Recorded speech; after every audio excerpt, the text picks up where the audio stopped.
পাওয়া যায় তাহলে তার জন্য সরকারিভাবে ব্যবস্থা নেওয়া হবে এবং তার জেল এবং জরিমানা অথবা দুটোই হতে পারে।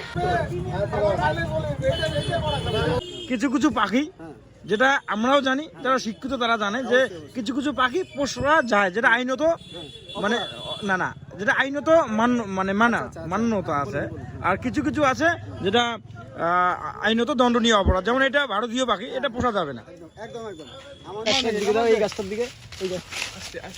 উঠতে শিখে নেয়, পাকা ওর ওই রকম হয়নি।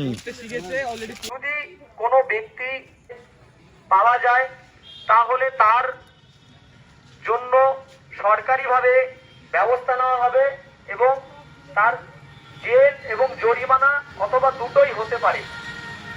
আজকে এই দুটো টিয়া পাখি ধরা পড়েছে, তাদেরকে